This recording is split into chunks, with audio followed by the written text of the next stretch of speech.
fitin in ka zul mi lam thuan boy pa au nak bitli na lo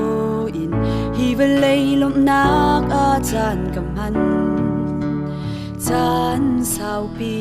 har set nak le mui nak lam a bom tu kol in ka va vei liao chan amin ka au ti ka a ka chau lan adot nak ai khem lo chết na cái tân tràn a trang chung a kal ho mi nak chung ka tràn a abyan ha chu mei che sual kan cha a him nak lung pi a chin fol pa chan kan au na ka thei jam ta ho abya kam ma fe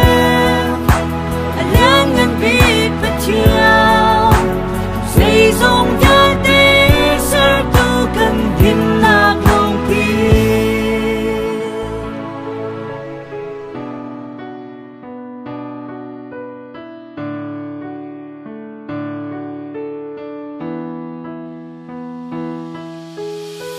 zan mi a him te in a kaven chunu a ser mi ni cheu do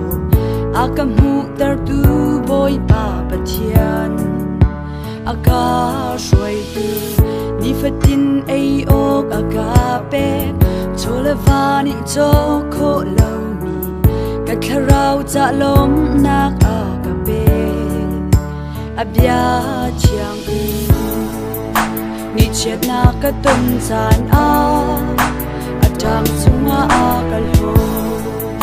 mi nak chung ka chan a abyan ha chu mi